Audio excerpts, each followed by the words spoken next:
LeBron James picks Cleveland. The decision made, the explanation simple enough. There it is. James' Instagram post, "I'm coming home." Welcome to SportsCenter with John Anderson. I'm Lindsay Zarniak. So those 4 years in Miami, LeBron described like college for him. So now LeBron returning home with knowledge, with experience, and quite a talent for putting pen to paper. Yeah, forget business. James' choice here entirely personal. For all the success he found with the Heat, there's one thing he couldn't replace: Ohio. He is a hometown boy, and the reasons he listed for returning to the Cavs on Sports Illustrated's website read like a love letter. Before anyone ever cared where I would play basketball, I was a kid from Northeast Ohio. It's where I walked, it's where I ran, it's where I cried, it's where I bled. It holds a special place in my heart. People there have seen me grow up. I sometimes feel like I'm their son. Their passion can be overwhelming, but it drives me. I want to give them hope when I can. I want to inspire them when I can. My relationship with Northeast Ohio is bigger than basketball. I didn't realize that 4 years ago. I do now. Remember when I was sitting up there at the Boys and Girls Club in 2010? I was thinking, this really is tough. I could feel it. I was leaving something I had spent a long time creating. If I had to do it all over again, I'd obviously do things differently, but I'd still have left. Miami, for me, has almost been like college for other kids. These past 4 years helped raise me into who I am. I became a better player and a better man. I learned from a franchise that had been where I wanted to go. I will always think of Miami as my second home. Without the experiences I had there, I wouldn't be able to do what I'm doing today. LeBron heads back to Cleveland, well aware of what he leaves behind in Miami. As he wrote in this next portion of the letter, it's the relationships that are hardest to walk away from. LeBron said, "I went to Miami because of D. Wade and CB. We made sacrifices to keep Udonis Haslem. I loved becoming a big bro to Mario Chalmers. I believed we could do something magical if we came together, and that's exactly what we did. The hardest thing to leave is what I built with those guys. I've talked to some of them, and we'll talk to others. Nothing will ever change what we accomplished. We are brothers for life. I also want to thank Mickey Arison and Pat Riley for giving me an amazing 4 years. I'm doing this essay because I want an opportunity to explain myself uninterrupted. I don't want anyone thinking he and Eric Spoelstra didn't get along. He and Riles didn't get along. The Heat couldn't put the right team together. That's absolutely not true. I'm not having a press conference or a party. After this, it's time to get to work."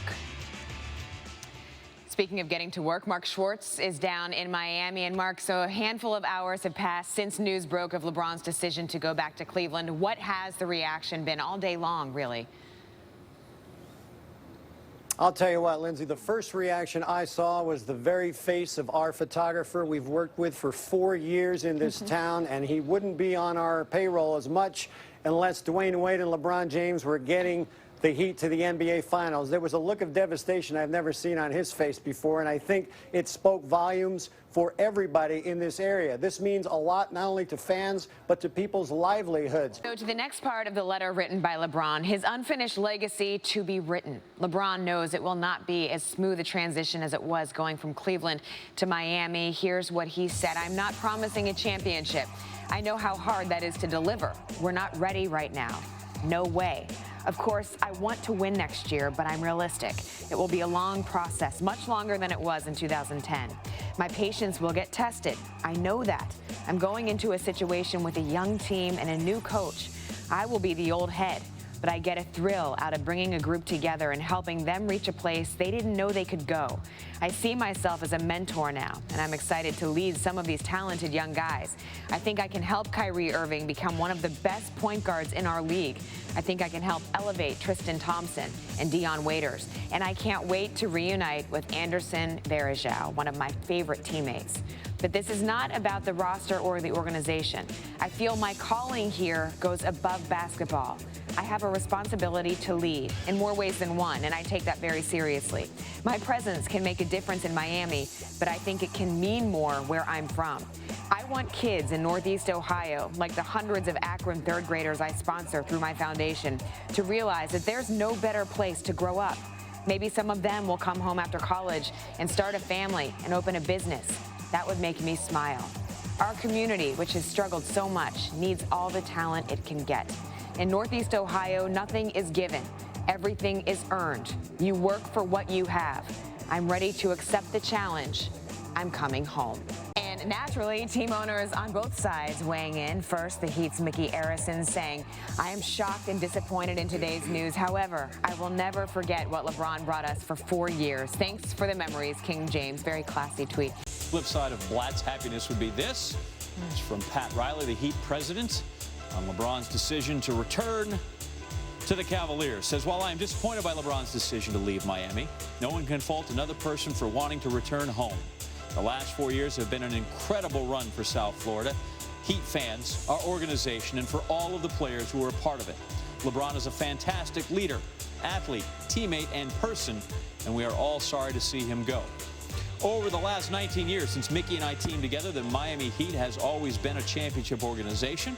We've won multiple championships, competed for many others. Mickey, Eric, meaning Eric Spoelstra, the coach, and I remain committed to doing whatever it takes to win and compete for championships for many years to come. We've proven that we can do it. We'll do it again.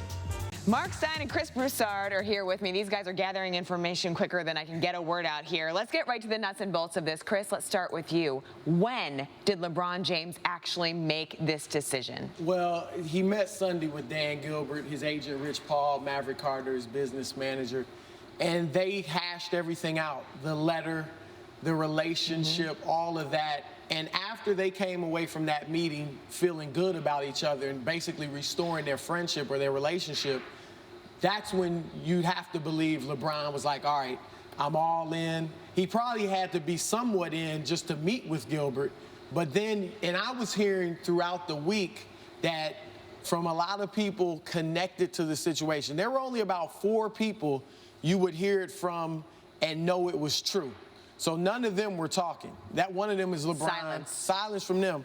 But people around him, people connected to LeBron in various ways, growing up with him. There were a lot of people in Cleveland, Akron, who were swearing this was a done deal. And he was going to, and that's why myself and some other people were coming out strongly and saying Cleveland. He's going to, because you were hearing it, but you weren't totally sure because it wasn't from LeBron or his agent or Maverick Carter or somebody like that. But there were strong rumblings. On this one, you could only be sure hearing it from LeBron. That was the only way I think you were really going to believe this. Well, he learned from the last time, and so we don't know how all in he was before that meeting with Gilbert, but is there anything you think that Miami could have done to change his mind after he had that meeting? It sure doesn't sound like it when you read the whole piece and you read all his thoughts. I mean, the going home angle, we all thought it was a big deal, but it's even more than we thought it was to him, the chance to go home. And, you know, I actually thought in 2010 he was going to stay because of all this stuff and his ties to the area. I thought it meant that much to him to be the guy who lifts the Cleveland curse, and now the Cleveland curse is still in effect, and he's going to have a chance to do it now going back.